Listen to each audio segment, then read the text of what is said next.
అమరావతి రాజధాని గురించి మనం మాట్లాడుకోవాలి. అమరావతి కోర్ క్యాపిటల్ నిర్మాణ పనులు ఏవైతే ఉన్నాయో వాటిని 3 ఏళ్ల కాలంలోనే పూర్తి చేస్తామని చెప్పేసి ఈ కూటమి ప్రభుత్వం యొక్క పెద్దలు గతంలో హామీ ఇచ్చారు. దాన్నే పదే పదే మాట్లాడుతున్నారు.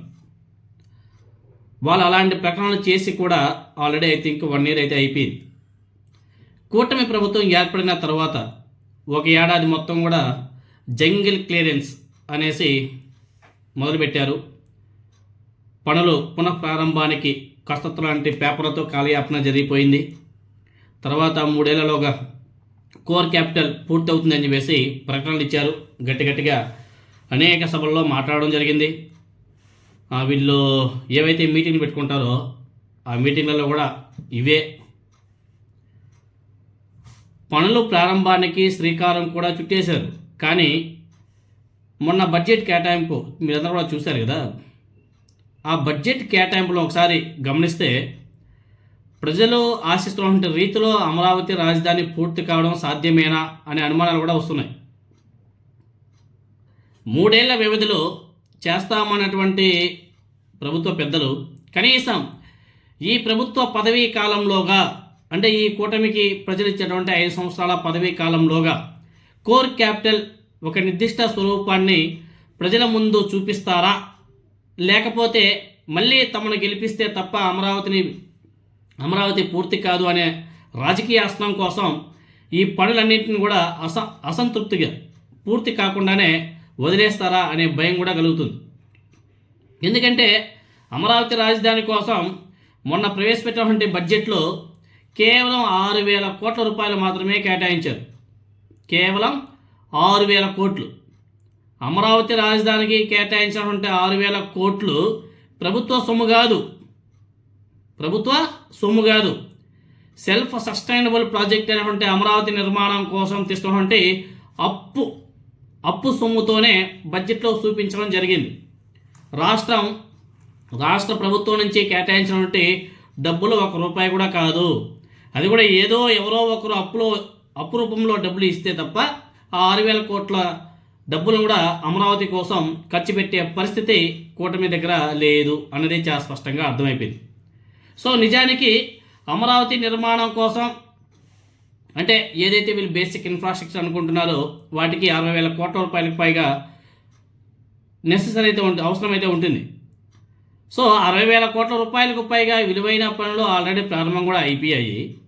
ఇవన్నీ కూడా వాళ్ళు చెప్పినటువంటి గడువుల ప్రకారం 3 ఏళ్లలోగా పూర్తి కావాలి.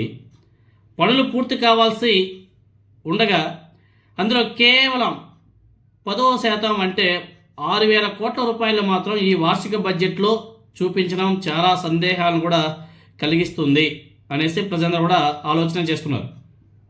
అంటే పనులు ప్రారంభించే సమయంలో మాత్రం కేంద్రం నుంచి తమకు విపరీతమైన మద్దతు ఉంది. ఎందుకంటే మోదీ గారు వచ్చి కూడా కొబ్బరికాయ కొట్టాడు కాబట్టి మనకి విపరీతమైన మద్దతు కూడా ఉంటుంది. అప్పుడు అడగకుండానే పుడుతున్నాయి. అమరావతి నిర్మాణం శరవేగంగా జరుగుతుంది అని చెప్పేసి రకరకాల ఆర్భాటపు ప్రకటనలు కూడా చేశారు. మొన్న నారా చంద్రబాబు నాయుడు గారి గురించి, అమరావతి గురించి మన ఈనాడు వాళ్ళు కూడా పెద్ద కథనం రాశారు. అమరావతి దూసుకుపోతుంది, నిర్మాణం దూసుకుపోతుంది అని చెప్పేసి రాశారు. 6,000 కోట్లతో ఏం దూసుకుపోతుంది? ఆ 6,000 కోట్లు కూడా అప్పు రూపంలో వచ్చేదే. అది ఎప్పుడు ఇస్తారో, ఎప్పుడు ఖర్చు పెడతారో దేవుడికే తెలియాలి. ఇలా ఆర్భాటపు ప్రకటనలు బీభత్సంగా చేశారు. అదంతా నిజమే అనుకున్న ప్రకారం 3 ఏళ్ల వ్యవధిలోనే కోర్ క్యాపిటల్ అద్భుత భవనాలన్నీ కూడా సాకారం కావాలి. కానీ ఇలా ఏడాదికే 6,000 కోట్ల రూపాయల కనిష్ట మొత్తం అలా విదిలుస్తూ అసలు ఈ ప్రాజెక్ట్ని వాళ్ళు ఎప్పటికి పూర్తి చేయాలనుకుంటున్నారు అనేసి ప్రజలందరూ కూడా విస్తుపోతున్నారు. సందేహాలు కూడా వ్యక్తం చేస్తున్నారు. 2019 ఎన్నికలకు ముందు కూడా చంద్రబాబు నాయుడు గారు అమరావతి నిర్మాణాన్ని ఒక ఎన్నికల ప్రచార రాష్ట్రంగా బాగా వాడుకున్నాడు.